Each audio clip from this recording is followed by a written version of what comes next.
Attention Nerdy Nights, join Flo, Anders, and me, Colleen, at the well-rounded table for Bohemian Geek Studies, where we take extremely dorky dives into our favorite fandoms. From that Star Wars galaxy far, far away to outlander Scottish Highlands, we consume it all. Listen along with us each week as we explore the stories that mean so much to us. Bohemian Geek Studies is available wherever you get your podcasts and is proudly part of the Forgotten Entertainment family.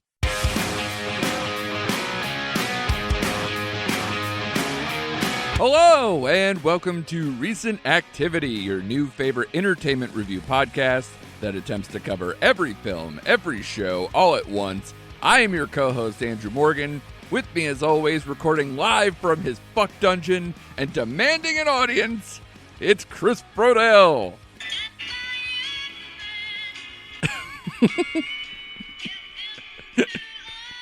I think we got shut down, Chris. I think they came after us. You know, it never works out. Yes, I'm getting a call. It's long distance. Oh my God, I can't believe his battery is still going. We did miss you last week, man. Thank you for coming back from assignment. That assignment being a decent family man. So I appreciate that. And you're all caught up. I don't know about that. Yes. All caught up. I think I've seen everything, everywhere, all at once. Yeah. Which is great this week because we're going to do all the streaming scaries. So, like, you didn't even have to leave your couch. You're just sitting there, you know, getting all the horror in. Especially, this is the month where your wife takes over your arguing with myself account. So, and that seems to be going well. She's getting a lot of engagement. She is. And you know what? She was in panic mode before October 1st, where she was just like, I don't know what to talk about. I don't know what to do. I go, you'll get it. There's plenty out there this year. Yeah. So much. 2022 is all horror. And she's taking it in stride and she's doing very well without my input or anything. You guys went to the movies lately yourselves, right? Yes. Actually, first time together. Yeah. Yeah, so that's nice, too. In quite some time. Did you do just Smile with her, or did you do Barbarian with her, too? Or both? No, I just did Smile. Still have to see Barbarian. Okay. Yeah, because... or Barbarian. Barbarian, yes. The elephant attacks. But the joke that keeps on giving. I still... Even though... I personally got freaked out more by Smile. I still want to see, like, your wife's reaction to what the hell did you just bring me to with the schlock of Barbarian. But for this episode... I look forward to that. Oh, yeah, me too. Yeah. But so for this episode, though, we will keep it a little more normal, sort of. No, that's probably not true with the second movie we'll cover. But it's all, like I said, all the streaming scaries you can handle.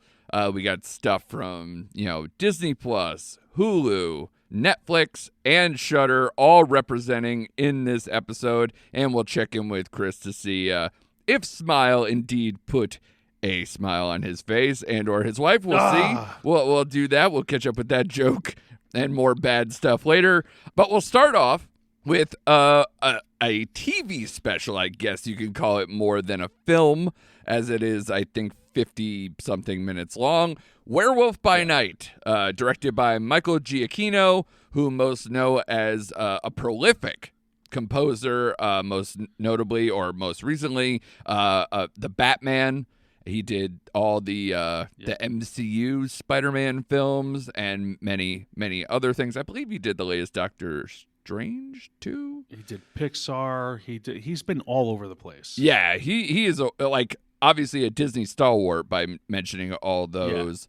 Yeah. So they let him take his directorial debut of sorts with Werewolf by Night. He did a couple other shorts before that, like a TV episode, things of that nature, but nothing like this. This is starring Gail Garcia Bernal as Jack Russell, Laura Donnelly as Elsa Bloodstone, Harriet Sansom Harris as Verussa Bloodstone, and Carrie Jones as Ted, a.k.a. Man-Thing. That's right, Man-Thing.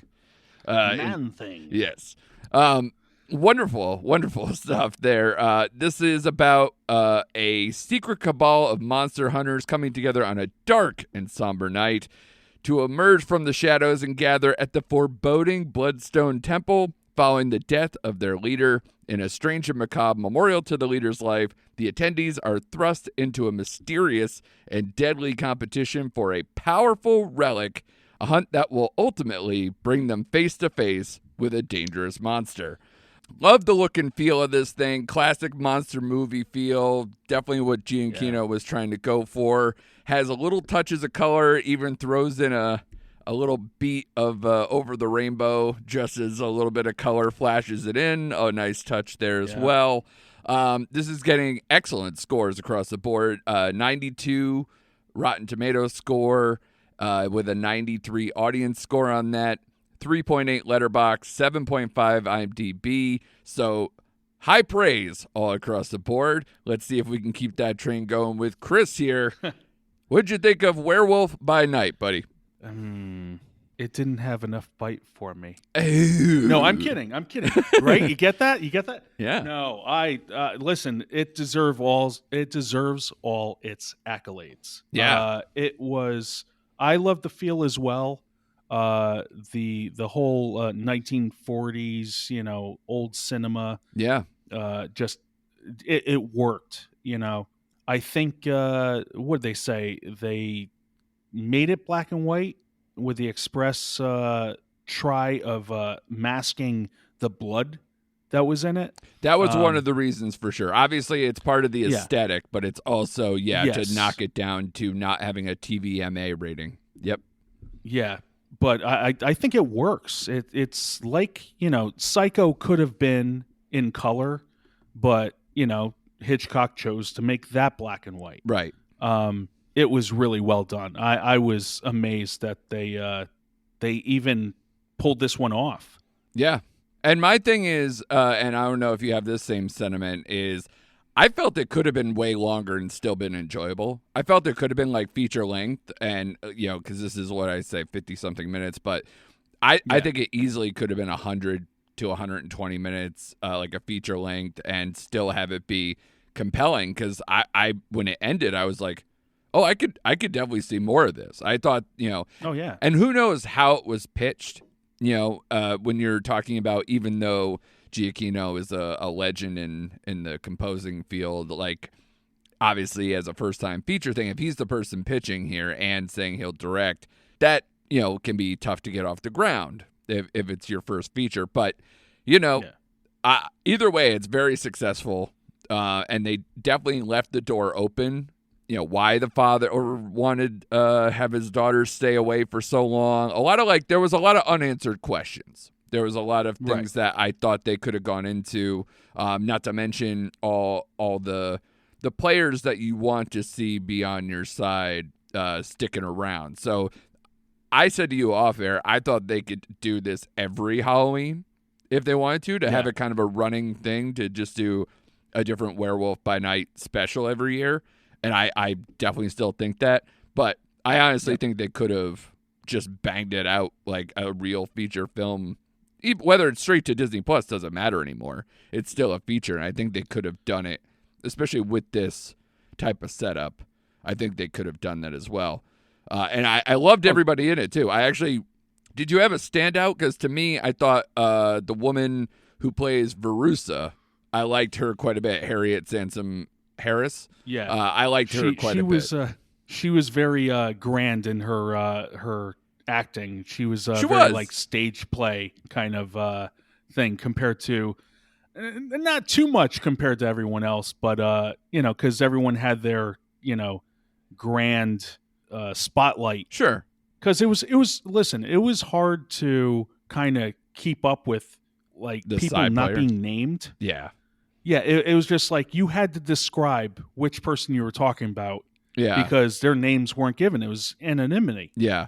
And I'm just like, how do you look these people up? But it's a small cast, so you can be like, okay, the Viking guy. Okay, his name was Joven or Joven. I don't know. Yeah.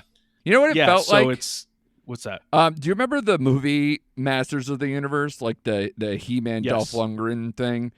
There's like a Yeah. scene in that where they literally just go through like, and this person, and this person. Like they just announce them, like Skeletor or Yeah. Evil Lyn just starts like announcing all different ones Yep. who are going to step up or do something. And they would just have it so that way they can action figure the shit out of it or whatever. It felt like that. Yeah. Like, let's go through the rogues gallery of things and just Of kind of name them, course. which is kind of what this is, you know? Yeah, it was. I didn't know anything going into this. I just knew it by name, and I've read a few of the Werewolf by Night comics, Right.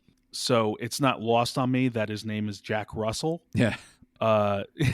But that was the thing. Like, I didn't know who Gael was actually playing, Mhm. and they were acting like he was this other person that they didn't really say who that person was that Right. they mistaken them for. Right. So I was a bit confused with that until, I would say halfway through. And then suddenly I'm like, oh, all right, he's really the character. He's really going to be the Wolfman. Yeah, they kept it pretty close to try to at least fake the non-comic book readers or people who didn't look it up beforehand to kind of play Right. with, is the monster out there a werewolf or is somebody a werewolf? Like it's so I tried to play a little Yeah. cloak and dagger with that on top of just playing the game, which I liked. Yeah, exactly. So I loved how very little they give you. And if you are a fan of the comics, you still were kind of thrown off by things. At least I was. Well, that's good. Yeah, the fact that I've heard Man-Thing was in it, Yeah. and I may have seen him in the trailer that I saw, but overall, I didn't expect to see Man-Thing Yeah. on screen. Loved it. But, Yeah. it was great. Shout out to Ted. Well, actually, you know what? I already sent you one meme, which we'll probably put out there in some regard Yeah. during the week. I also want to see. We must. I also want to see the Mark Wahlberg Ted movie with Man-Thing next to him. Done. Digging it. I usually say that, Yeah. Done. Yeah. But like I said, the reason why I think I liked Verusa as much, and I don't know if you did actually answer my question of like if you thought somebody stood out, but I just like the theatrics, and she was a big part of that. Like you said, she's kind of projecting, doing a little stage play kind of thing. But I think it also had to happen in terms of the setup here for the husband's passing and the corpse as like kind of a Zoltar type animatronic host machine.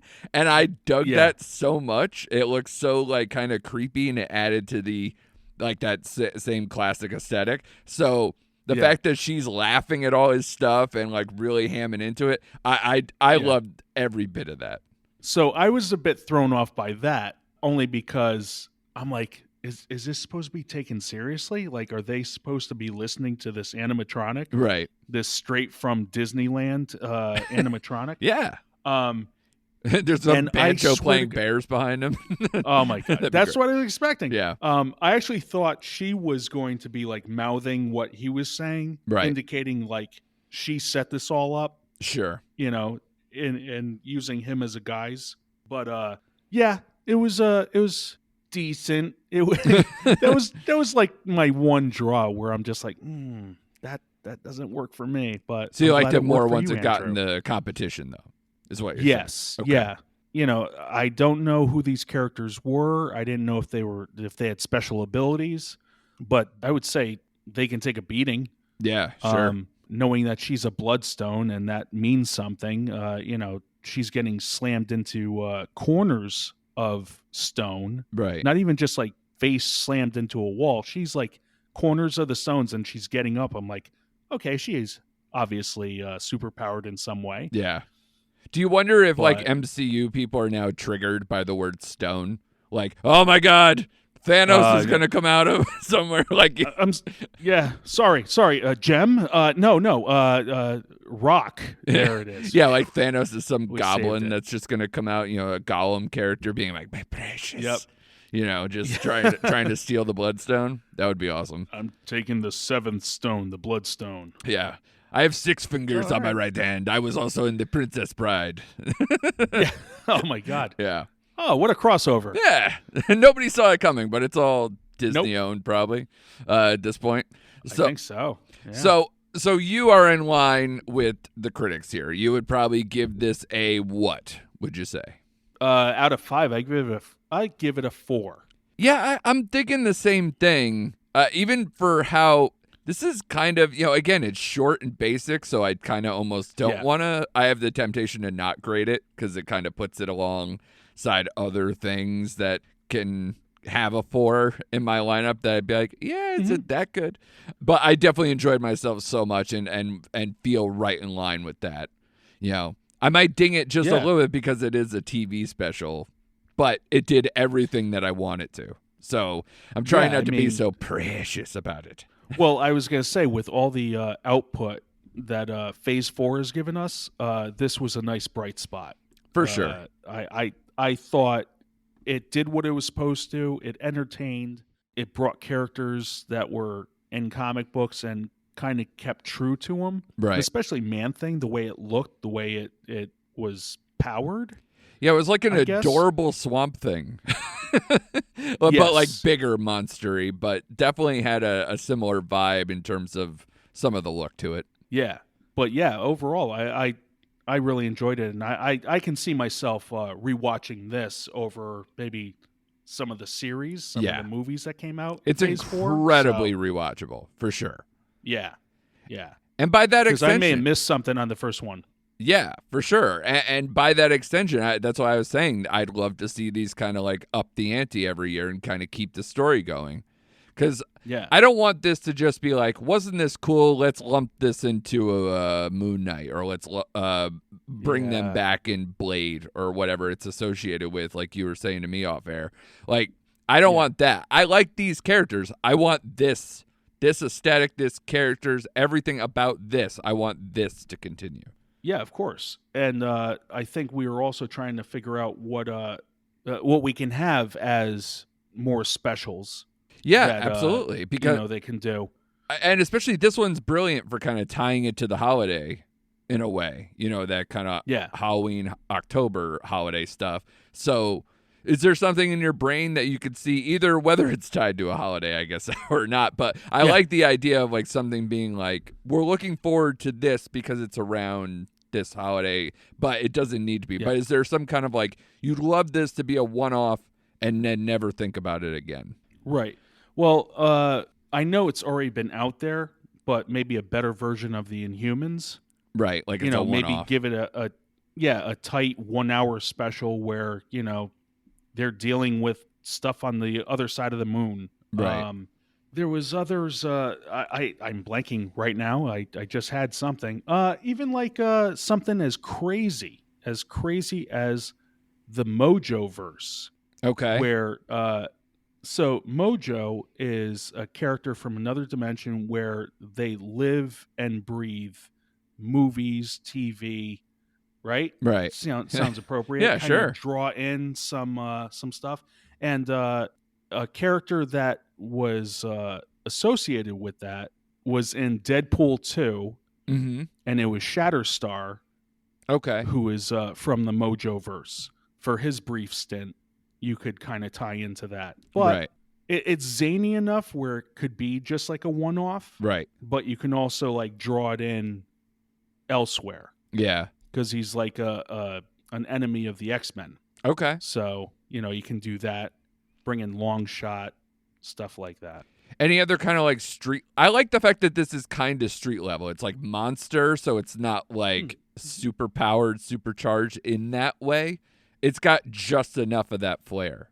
I don't know if it's been announced or if it's even a thing, but Heroes for Hire. You get Luke Cage and Iron Fist to buddy up, and it'll be like a tag team doing hero work. Heroes for Hire. You give them one scenario where they can team up together and make it fun. Make it, a lethal weapon in the MCU cadre. Yeah. I don't know. Yeah.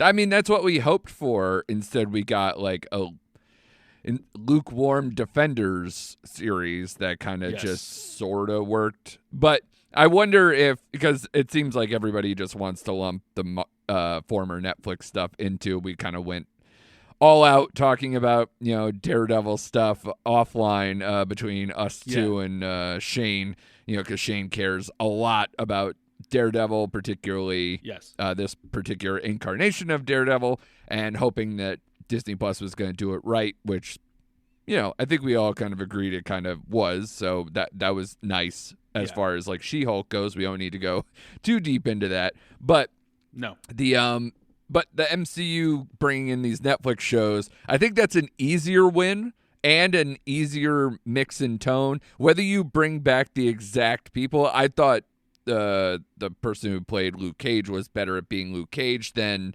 say, the casting, which was mildly controversial around the Iron Fist character, and obviously the show itself, the series itself, was not successful by the standards of the rest of that crew either. So hopefully, I think people would welcome kind of something to where we can kind of hit the reset on that one and just go forward with it and just have fun with it. So I like that one. Yeah, definitely. So, all right, now that we solved the MCU, Chris. Yes. Kevin, call us up. Yeah. Let's turn our sights to a little bit something more macabre, a little bit freakier on the menu, as I did tease it up top. Hellraiser from Hulu. This is directed by David Bruckner. He of The Ritual and The Night House, two movies that I thought very much worked. This is starring Odessa Azion as Riley, Jamie Clayton as the priest, a.k.a. Neo Pinhead. Sorry, Clive Barker, I know you hate that fucking name for some reason. I put out both for you, buddy. All right, I got your back. As noted, this is a take on Clive Barker's 1987 horror classic, where a young woman struggling with addiction comes into possession of an ancient puzzle box, unaware that its purpose is to summon the Cenobites. Oh yeah, Cenobite cereal coming out for you. That's it, with extra pain. So it's just more cinnamon with open cuts or something like that. Yeah, that's it. Yeah, that's it. Yeah, Cenobites. Razor blades and lime. Yeah, I think I've seen those T-shirts. I like that look where it's like the Cenobites, but it's like in that cartoon form, like the General Mills cereal. I like it. Yep. This was a long time development process. I believe somewhere in the 15 to 20 year range with various different directors and writers and people attached. Not the same person who played the priest, et cetera, et cetera, et cetera. So finally, this all comes together. And the scores are kind of middling at this point. So various degrees of success with this. You have a 69 Rotten Tomato score, with a 65 Rotten Tomato audience score, a 56 Metascore, a 6.2 on IMDb, and a 3.2 on Letterboxd. So it could go either way, Chris. I'm going to have you on deck here. What'd you think of Hellraiser? Let me just start by saying the original Hellraiser was interesting. It was it's cuckoo bananas, Chris. It's cuckoo bananas. It is. Well, I would say you never seen anything like that before. It was truly horror that you were just like, what am I watching? Yes. And it wasn't like, well, I can't get into this, I'm shutting it off. You watched it all the way through, and then after it was done, you scratched your head. Yeah. But then, it had 1,000 sequels? Yeah, that nobody liked altogether. Yeah. Right. Especially part Even 2 is just space. bad. We did the double feature of that for Connecticut Cult Classics recently, and I couldn't even take it. But that's the thing. I remember that I've seen it. I just don't remember the contents of it. Like, I really question as to if I truly saw it or if I thought I saw it. Yeah, I have that feeling. Sure. And then anything beyond that, I honestly have not. Maybe I've seen certain scenes, a GIF. I don't know. But I've never seen any of the sequels. Not them in space, not the origins, nothing. I haven't. I can tell you 1 and 2, that was it. Sure. Same. But then hearing that they were doing a reboot, I was like, oh, great. This is the year of the reboot. Right. You got Scream. You have Texas Chainsaw Massacre. You have Halloween is ending, Sure. supposedly. Yeah. Yeah, I'll see that one. You have all these reboots that are just culminating into this year where I was just like, do we really need this? And don't worry. Like, I don't want to go. And Chucky on the TV side, too. Oh, Don't forget that's that. right. Yeah. Yes. And I didn't want to be like, oh, man, now I have to go to the theater to see this. Right. It's on Hulu. I will watch it. Yeah, the Prey effect, right? And Prey is another one, too. We got Predator back in the fold. Yeah. Yes, exactly. So I would say, you don't have to go out of your way. You have a Hulu account, you can watch it. Can I just say one thing before you get in there? I know I'm a complete jerk, but I just want to comment on Hulu. Hulu, look into camera 3, Hulu. Look into camera 3. Fuck you, Hulu. For number one. No, you can't say that. And how much have we said we love Hulu all year, Chris? That's right? what I mean, yeah. So a lot. Here's what I'm saying. All the love. They are just now upping their rates, and for this particular movie, usually they just show some preview stuff in the beginning and then it's the full movie. Go for broke. Twice in the movie did they stop and went to commercial for multiple minutes. No, I pay for this service. You just upped it on me. Don't fucking do this too. The other streaming services don't have commercial interruption once the movie is started. Fuck you, Hulu. Too much. I can't think if I've seen a commercial in it. Do you pay and the I have higher? the bare minimum. Oh, no, I do don't. too. I don't. Wow. Yeah, I had 3 commercial breaks. Sorry? 1 in the very beginning and then 2 interspliced early on. Like maybe the second hour was commercial free, but in the beginning there was a bunch. And I was like, what are we doing? Wow. Yeah.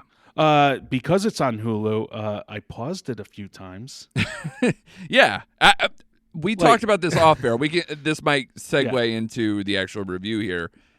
You said you had to take a couple of bites at the apple with this to finish it. And yes. And I did too, but mine was because I tried to watch it too late at night and I'm 40. But it just didn't hold a lot of attention for me. Because to me, it's weird for a movie that it's kind of reimagining the 87 one. It's not a carbon copy. Something about this one, even though the effects and gore are good, I never felt scared.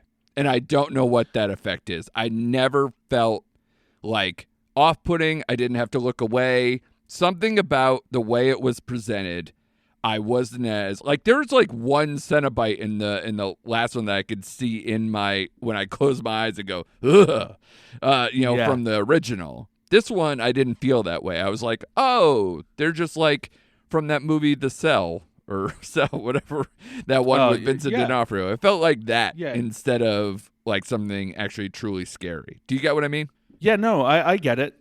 When I was watching it, I was like, wow, they're building this up, a lot. They're saying her relationship with her brother, her friends, this guy that she met in the 12-step program.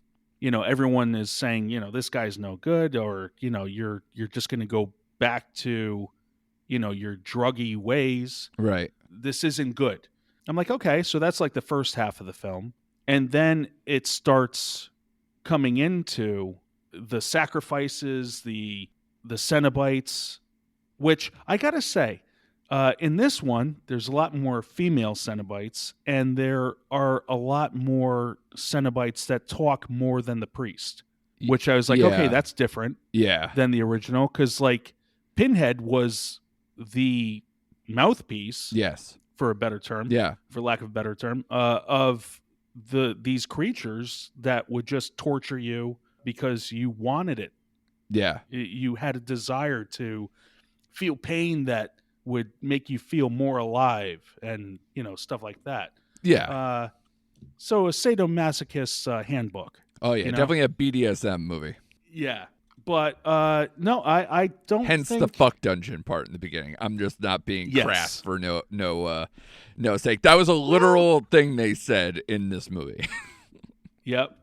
But I would say, like, I wasn't I wasn't completely bored, but I yawned a couple of times, and my breaks consisted of the little one coming within the living room. Yeah, And you're I a was like, little oh god, yes. pause it.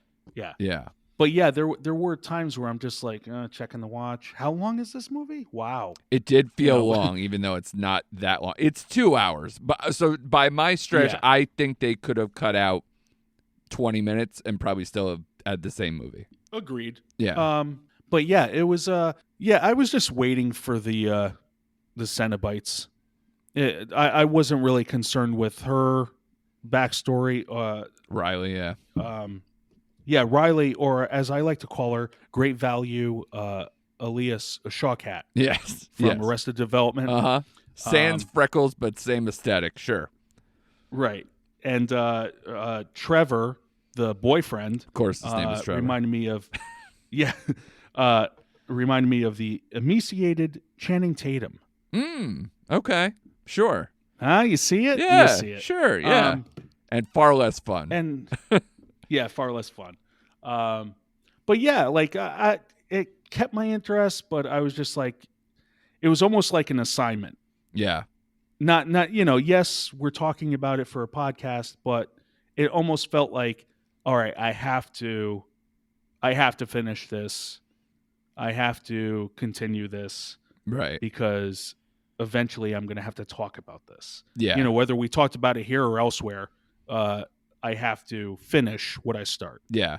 And to be honest, based on the fact of, I'm much like you, Riley and a whole heap of Colin, for some reason, it's like, let's just toss in the brother's boyfriend for long stretches of that has very little connection that I can care about. If I didn't feel connected to Riley and her brother's story, Lord knows I'm not going to go by extension to the boyfriend and be like, yeah, let's just have him kicking around. I think they could have cut out probably the brother, or like the brother's love life or any of that stuff, and it still would have been the same movie. Like, not to denounce their love, it's lovely, it's wonderful, but as far as like storytelling wise, there's a lot of fat in the early going. There was also a point in the movie where Nora, another useless character who is fed to the lambs, to the lions. That makes more sense. Wolves? Yes. Yeah. Whatever. Yeah. Werewolf by Night. Yes, exactly. When Nora gets taken, I thought that felt like it was, peeking towards the end of the movie. And then I looked, I was like, God, are we only halfway through? And it was just like, Jesus, this is dragging as it kind of got into the final stages there at that house. But my God. And even, like, doesn't she, like, fall asleep there or something? Like, she's just reading all night. Like, it takes a while. They could have moved on a little bit. So this movie, it's weird that I'm not just, like, over the moon. And if they did something off of this, I probably wouldn't care, is where I would go. If they made, like, new sequels off of this, like, I'm probably not in. Even if they're straight to Hulu, I don't care. I mean, you guys might convince me otherwise to like cover it for something like this, but right now that is not what my intentions are. Although I did love making this note. The only way to win the game is to not play anymore. Is the perfect millennial movie ending, isn't it? Like, and this is as a person who's an elder millennial, by the way. Choosing the opt-out clause, just being like, man, whatever, this sucked, I'm going home, is like the best way to end this whole thing. It's just a fun way to go. So whether it's just me being an old man or hating this movie or whatever, I think that made me smile when I thought about that. So that is funny. If you had to put a grade on this, though, where are you sitting? It's teetering between 2.5 and a 3. Yeah, that's fair. I'm probably at a 2.5 because the more I think about it, I just don't think about this movie. It just kind of was there. I can admire certain things like the Cenobites Yeah. and certain production design stuff and whatever, but I think ultimately it's just a that happened movie. Yeah, that's it. There's some of the visuals great. Yeah. The storyline very thin. Yeah. And like you said, it's like these extra characters to just be, hey, here's another sacrifice, you Right. know? Yeah. And the other thing was that I assume from the story, it's been 6 years from the orgy party to when they show up, right?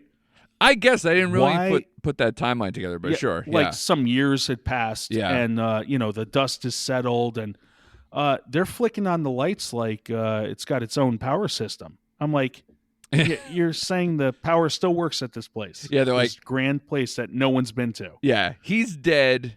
The only thing I could think of is that the woman who was working for him, where she's like, I handle his estate or whatever, maybe she's Yes. just still, quote, keeping the lights on, because she knows something that she shouldn't and what have you. But it's a stretch. Yes. Yeah, and speaking of her, I was going to say she looked like the woman from the original Hellraiser.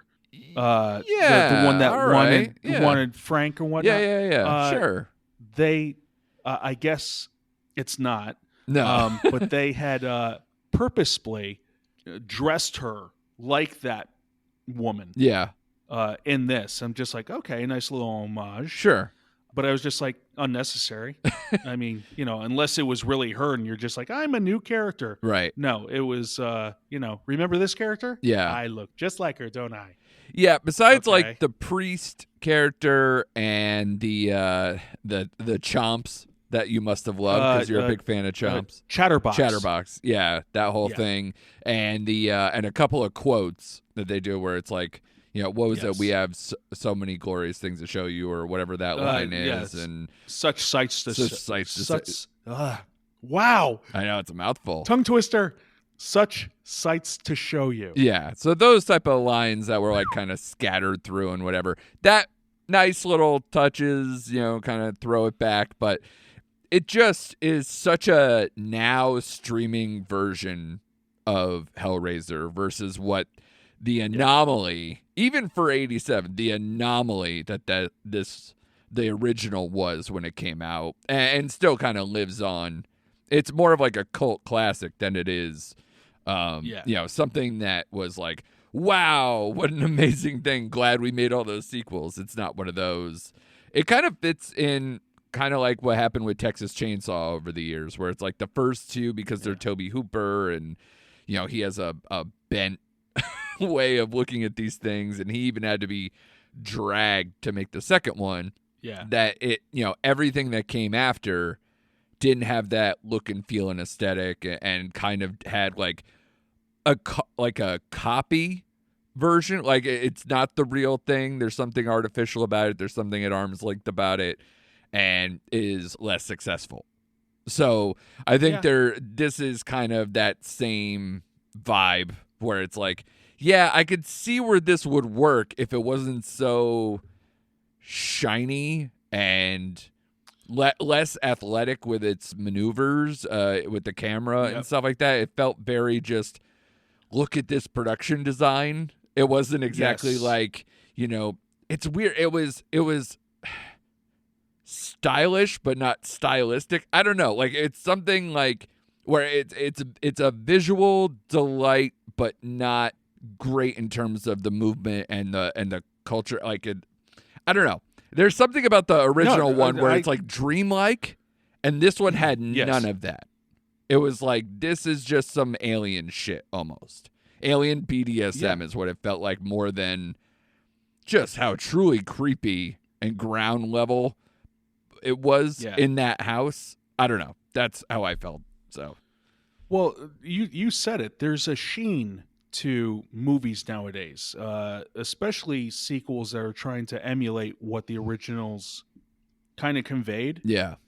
But it's too glossy. It's too perfect. Yeah. There was flaws in all those originals. It was like this raw artistic venture. Yeah. Like, I have this idea and I have to put it to film, and then let me gather my friends, let me gather like-minded individuals Yep. to make this thing. It's sort of like, Lucas with Star Wars. Yeah. It was beyond just his story. Yeah. It was him and his artsy friends Yep. gathering together to make this story. Yeah. And for all its warts, Star Wars was a phenomena. Yeah. It was real. It was was- tactile. It had Right. that, like, you were there. He created this universe.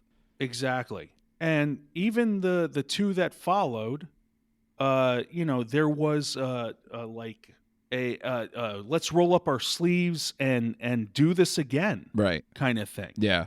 Where now it seems like everyone's resting on their laurels. Everyone's like, making film by committee. Yeah. We can do it better in post. That's Don't worry about exactly it now in Yeah. front. Yeah. So it's a shame, really. But, you get those auteurs, you get those people who still have that raw feel Right. with their movies.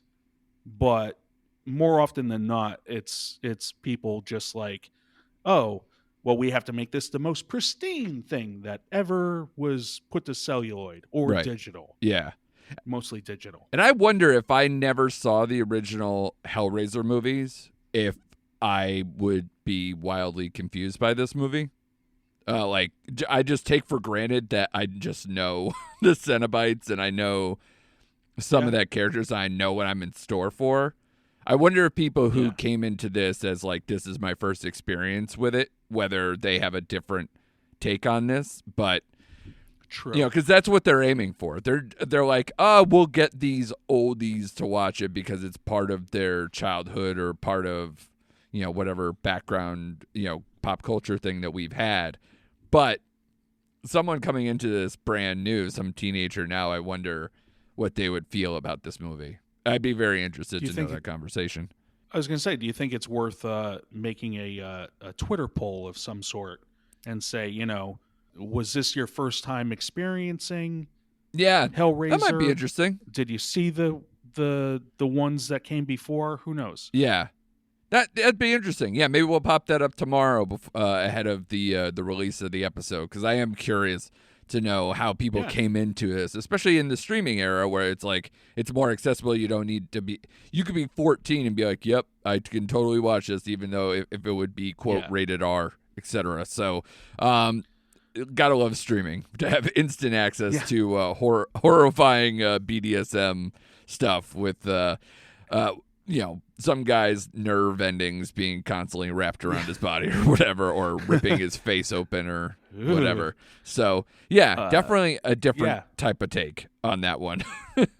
I would almost say, like, no, Pinhead is beyond the movie. You know what I mean? Like, you have, like, you go to a Hot Topic, you see Pinhead on a shirt. Right. Is that, like, immediately known, or is that like, oh, my Pinhead is a female Pinhead? You know what I mean? Like, it's tough. It's tough to justify how people watch things. Well, that's when they remake all these, or when they reboot them, or however it's supposed to be. You're getting new entries, and some people, that's where they come in, and either it's not very successful, so people don't care, because it's like, well, whatever, it's not a phenomenon like the original was, or people are like, this is just another additive to the thing I already liked, and it's just content. So very rarely are these sequels, reboots, rebootquels, whatever, that we've been seeing a lot lately. None of them seem to be like, oh, this is the one, this is the franchise, this is what it is. Instead, you're just hoping that something comes up, like a Conjuring universe or something a little bit newer, to be like, oh, cool, something that's, I want to go forward with. Your Saw, something at least in this century, for Christ's sakes. Stop bringing Freddy, Jason, Michael Myers, all these people back. Let them fucking die and just end it already. And give us some new stuff or a new twist on the same thing without being that exact thing. But yeah, I guess I'll stop being Agreed. man yelling at cloud now. So after those two more lengthy reviews, let's do kind of like more of a rapid fire here to kind of round out the episode here. A bunch more, like I said, things that you can watch right now if you have these streaming services. Let's turn ourselves to Netflix, who is, of course, starting their Netflix and Chills month, as per usual, with their Halloween October lineup. And who better to try to chime in this time of year than Stephen King? This is Mr. Harrigan's Phone, the latest adaptation of Stephen King. It is based on the novella of the same name from the collection If It Bleeds, which the film is about Craig, a young boy living in a small town who befriends older, reclusive billionaire Mr. Harrigan. The two form a bond over books and an iPhone, and when the man passes away, the boy discovers that not everything dead is gone and finds himself able to communicate with his friend through the grave, through the iPhone that he's buried with him. This is, of course, like I said, there seems to be so many Stephen Kings, and they come back all the time. This time, it was brought back from the dead, I guess, whatever, with Ryan Murphy, and I believe maybe Jason Blum was also associated with the production team on that one. Yep. And of course, this one stars Jaden Martell from It, which I liked him. I like him enough. He seems to be in a lot of good projects, but these It kids don't have, like, between them and the Stranger Things kids, I keep earmarking, like, who's going to be the breakout? Who's going to be the one that actually works from this crop, and or whether they might get pigeonholed. And obviously, this is kind of an extension of still hanging around in the horror genre for Jaden Martell. So we'll see. He plays the aforementioned Craig, and Donald Sutherland, and what I thought was perfect casting, as the titular Mr. Harrigan, because he plays a great curmudgeon. He's got a smarthy curmudgeon, like this intellectual asshole, elitist prick. And, for whatever it is, it's funny that he came from a background of probably being maybe more, of a, not a hippie, but like kind of, this professorial stoner or something, this kind of vibe to him. Now he's kind of evolved that notion as an older man and kind of turning into President Snow over and over.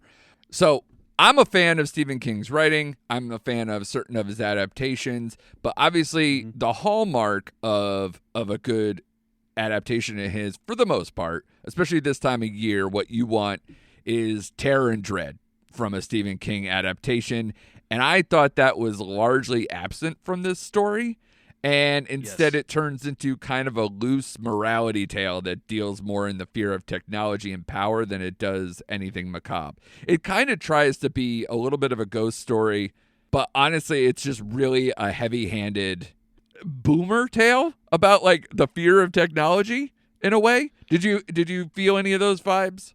Yeah, I guess with, he says as much, like, I believe you had glommed onto the phrase owning things tend to own you or something like that. Yeah. Whatever the phrase is. Yeah, Mr. Harrigan somehow is the clairvoyant or a soothsayer for our internet futures. Yes.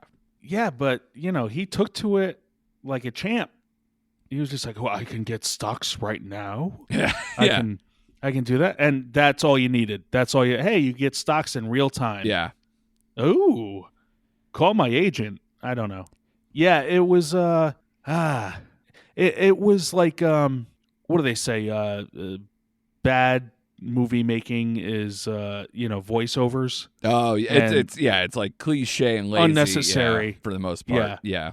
Very lazy rarely writing is Yeah. And man, this kid is just like talking throughout all the time. And that is when I know I probably don't like, well, Stephen King adaptations have a lot of these because they want to keep the voice of Stephen King, that unique voice in the way he writes and does dialogue with his characters. Yeah.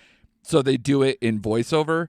Sometimes you get a Shawshank or a Stand By Me, and other times you get, this is fucking boring.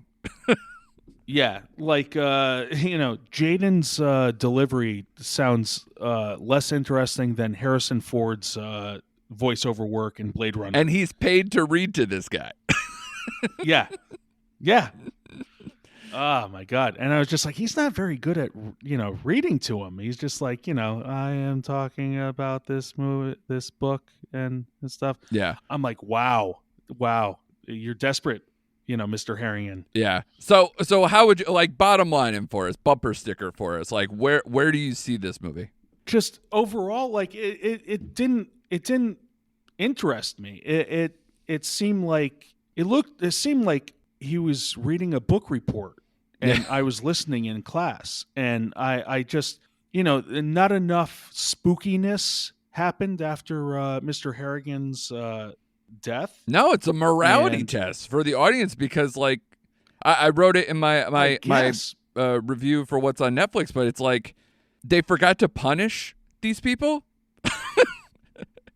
All these people die, and they're like, you know what? I should just stop doing this. It's like if somebody was like addicted to, I don't know what the I was gonna say. Like it just seems to be shrugged off to be like, oof, killed a couple of people. I should put this thing away. And that's the thing. It's only a spoiler. It's like only 3 people die in it. Yeah, something like that. Yeah. 2 by a request of Mr. Harrigan after he's gone. Yeah. It's just like, it wasn't like a string of people and he's just like, the cops are coming down on me and I have to stop this. Right. I have to get rid of the phone. It was just like, this is not Edgar Allan Poe. Let's put it that way. Right. This is not Telltale Heart. This is not like the guilt rack thing like that just propels it. There was zero guilt. Zero guilt. Yeah. Zero repercussions. There was maybe like with the first death, he was just like, oh, what did I do? Did I do this? Right. I'm not sure. Let me double down on this. Yeah. This person I don't like. So it turned into, what was it? Death Note. Yeah. It's just like, I wish this person dead. Yeah. It's like, okay. Yeah. Granted. Yeah. To me, it was just really mediocre. Lacked the urgency, propulsion, bent, anything that would be fitting of a Stephen King tale or a good ghost story, and it just didn't lock in for me with that one. No. So the next few I just wanted to highlight because I've been teasing this for multiple weeks, I guess, on this podcast, because every time we talk about horror, one of the things I bring up is Shudder or AMC Plus is like a combo thing. Then I'm like, yeah, I'm going to do it. I'm going to do it for October. I'm going to get all my scary movies in. And I did. I finally started it up, and I caught 2 Shudder originals that are relatively new, if not brand new, like this past week.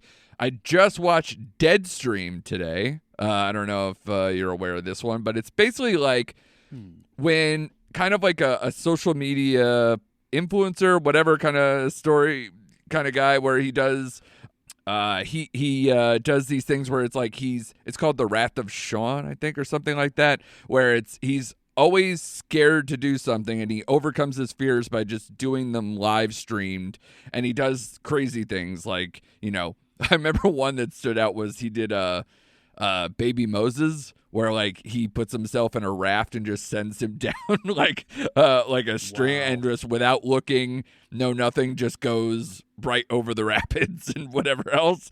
So like stuff like that, he does, or he like taunts cops and just gets his ass beat, things like that. So he kind of confronts his fears and does that stuff. And apparently he does something wrong in one of these stunts. He kind of gets quote unquote canceled internet wise, and then to like get back on the good graces of his followers, he does one big over the top faces fears moment where he goes inside a known haunted, paranormal house by himself, sets up a bunch of cameras, and kind of does that. I'm going to stay in this house no matter what. If I hear something, I'm going to investigate it. I'm going to face my fears at every corner with this story. And then what proceeds is, of course, it's kind of like a horror comedy. It's got a lot of levity to it, while also trying to scare the crap out of you.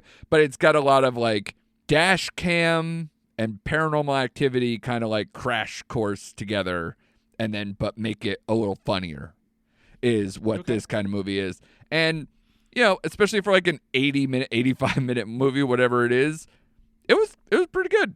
I'd say it's fine. It's worth watching. Again, it's a quick in and out, and you're following one guy. And what I liked about it also is that if you look at the credits, this is so low budget. It's kind of a family affair. It's one of those movies where you look at the craft service names and it's all the same last name as the person who made it. And you're like, oh, so this was like we had craft services done by like my aunt and my mom and my uncle and whatever, like just all pitching in to like make people sandwiches or something just to try to get this small movie made. And I like that. I like that kind of feeling. And you could tell it's definitely small because it basically is a couple of people. It's a very small, COVID probably friendly movie, low budget that definitely it works enough to like just kind of get, be into it. And which it's an interesting double feature with the other Shudder movie I watched, which is Sissy, Sissy is now Cecilia, because if you call her Sissy, she will lose her fucking mind. Whoa. Cecilia is Sincerely Cecilia, another Instagram influencer, but this time on the mental health side, where she has a lot of followers that she helps, with, meditation stuff and products and other things, and is in that mental health side without actually being a therapist. But as the movie goes on, you see her kind of get confronted by someone from her past who is kind of like her best friend, which harks back to incidents from her past that may have, maybe counter to her current mental health guru state. And then how much will she go to protect that? How much is that a bellwether of what she's capable of as an adult? How far past that is she as an adult? And then what the hell can go wrong? That definitely does go wrong in this movie. I didn't love this one, really. It has some interesting stuff to say, and especially when they tie it to like a little bit to bullying and some of the other things. I felt it was very confused about what it wanted to say. I think it had a lot to say, but said all of it and just made it kind of confusing. Be like, are we anti-bullying or pro-bullying? Are we, anti-Instagram, kind of fake guru kind of things that aren't specialized mental health professionals? Or are we like actually propping this woman up? So I think it was a little back and forth. There are some things where I'm like, is this also like a dark comedy? Because some of the deaths and things, like I was laughing. So I don't know if that was intentional or not. So that's why I'm kind of like in between about this movie altogether. So that's less than what I probably felt about Deathstream. But again, short, gets you by. Not as short as Deathstream. It could have chopped off probably some of the fat on that one. But interesting. These are my first Shudder originals, so I figure put those out to the world. I probably say start with Deathstream. There's a bunch of others I want to try to catch up with, so I will end up doing that, chopping away at that as we go, and hopefully bring a lot of those, maybe the best ones, just to kind of be like, here's a good streaming recommendation for episodes going forward for this month. And I figure we'll wrap up here, buddy, with we had all the Smile Parade last week with bringing in Brian Spears from I almost said Inglourious Bastards. Insufferable Bastards. Yeah. That's twice that you almost said I that. know. You said.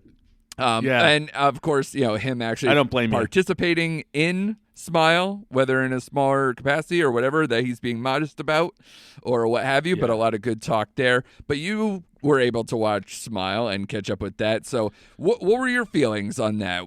Bring us home with your feelings on Smile. I want to say finally I saw Smile, but it's only 2 weeks out. I know. Yeah. This is the second week, and as of this recording, it is doing very well. Yeah. Overseas, it boomed it. Yeah. 22% drop off. Yeah. But still, it's number one this week. It's number one 2 weeks in a row. And overseas, it bumped it up over $100 million. That movie was supposed to be amazing. straight to streaming. Yeah. But when I first saw the trailer, I'm like, okay, all right. And you keep on seeing the same trailer because as often as we go to the movies, they like to show that trailer. Yeah. Oh, yeah. All the time. And I was just like, that's it. I'm done watching it because I want to see it. I don't want anything else spoiled. Right. Because I feel like even in the trailer, they show too much. Yeah. Of course, when it happens in the movies, you're like, okay, I can understand they needed something. I can understand why they use certain images or certain scenes Right. in it. You have to draw the crowd. But, I wanted to avoid it at all costs. I wanted to see it. I wasn't sure if the missus was going to see it with me, but we both were determined. And we had a chance this weekend, and man, I think I have black and blues on my arm. Because there was a couple of times where she just like, ha, ha, ooh, Yeah. And it was, I think Shane said he doesn't like jump scares, but these worked. Yeah. A lot of this worked. My hang up with it, much like you guys, is there's certain ways the story goes, and you're like, I can see that. I knew that's where it was going to go. Right. But then there's other times where it kind of like diverts from that, and suddenly you're like, oh, it's going to go this way, and check this out. Yeah. And you're like, okay. But also in my theater experience, we had people behind us, kids, I will say, who were like audibly analyzing what is going to happen instead of just letting it happen. God damn it. I hate that. And but it didn't take me out of it too much. But as soon as they started going, I'm just like, just watch it. Just watch. Yeah. And they were wrong in their analysis. And they're just like, oh my God. Oh, all right. Ooh. Right. But man, I tell you, I am loving some of the horror that's coming out this year. Yeah. I hate to say it this way, but I think I'm into elevated horror. I'm into not the creature feature, not the, boogeyman, whatever, like the Jason, the slashers, like the characters, the slashers. I'm into something like this. I think Shane said he compares it to It Follows. I liked what It Follows did. Right. You didn't get over explained as to what was going on. I thought that's what Smile was going to give us. Right. But in a sense, they're like, okay, we're going to explain it. We think we know where it's going. We know how to defeat it. Right. And whether that worked or not, worked inside the film. Yeah. Yeah, there's just such a creep factor and the effects and that whole third act. I just was so impressed. Obviously, we have the whole episode if you want to get Shane and my opinion if you missed it last week. But yeah, I'm happy for its success.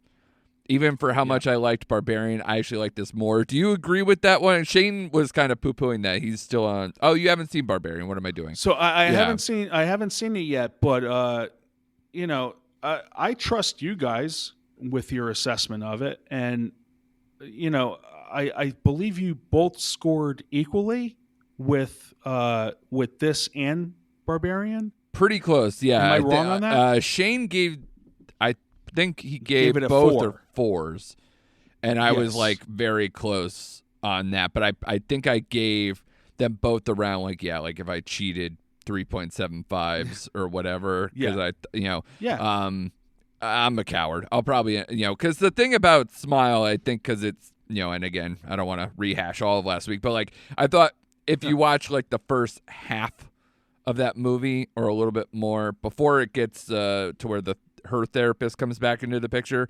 Before that, I could have said a lot of good jump scares. I like where it's talking, what it's talking about, but it's a little basic. Whatever. It's got some creep, but it's fine. And then and then the movie kicks into gear and just like rips you to shreds. So that movie left me so well that I was just like, I have to have this higher and think of it higher. Yeah. I just don't know what that does for me in terms of scoring or a long term. Like, do I give less credence to how it started, and bring it down a notch, or do I just go, well, it ended so well, how can I not? I don't know. I'm I would still at say- odds with that, but 3.75 still sounds like a good score for me. Yeah, my score would be a 4. Yeah. Along with Shane's, but I would say the first half is definitely set up. Yeah. This patient, this newly brought in patient of the lead character, Susie Bacon or the woman from the beginning. yes, Susie Bacon. Yeah. She is she's witness to this and just takes it as I'm kind of why did she come in here? What was her deal? And then strange things start occurring to her. Right. And it's like all the stuff that she was said that was presented to her is now she's experiencing. Yeah. So I think it's necessary to set it up like that. But yeah, once that, second half starts going into, all its craziness, it definitely just impressed me. Yeah. I think. For sure. And I'm the stalwart who is like, it's horror. They don't make it like they used to. Yeah. Which they don't, but this is a new way of telling the story, and I almost kind of want this to be a standalone, Mhm. but I can understand if they want to continue the story somehow. Right. For sure. And I think the way they Yeah. ended it, they totally can. And obviously, like Shane said to me, I'm like, yeah, if. And he's like, no, they will. It's too successful. They Yeah. absolutely will. And he's absolutely right. But yeah, we'll see how that kind of goes. But yeah, I'm glad you liked it. I'm glad we're all kind of on the same page with that. Yeah. And I'm glad that this is that time of year and we all get our scares in, and we continue to do that next week as the end, as you noted, to the Michael Myers new trilogy, the end of all things, potentially. Halloween Ends will be coming out this weekend, so we'll be covering that next week. Maybe we'll go back, and if we have any other stuff from, either, like I said, with the Shudder stuff that I'm going through, or if we happen to catch the Midnight Club, which we are a little slow on because there was just so much to cover this weekend. Want to talk about Mike Flanagan's new series for Netflix, which came out, 10-episode series on that. Other than that, we'll see. We got a few other things cooking. Weirdly, Black Adam's coming up, and I really don't care. I don't know why I don't care. But on the Halloween scary front, you have things like Pray for the Devil, The Good Nurse, Wendell and Wild, Guillermo del Toro's Cabinet of Curiosities, VHS 99 is coming to Shudder, I think, on the 20th. So there's a few things still kicking around, and I'm sure there's some things that I'm missing there, but still more to scare the crap out of yourself all month long with October, and we'll continue to force Chris to watch horror movies all month long. At least he gets to spend some good time with his wife while doing it and feeding your arguing with myself stuff. So thank you, Chris. Glad to have you back in the fold. Shane, not feeling well. Get better. So get better, buddy. We will talk to him again next week, hopefully, God willing. And thanks for tuning in this week. Thanks for listening, and we'll see you next week for more recent activity.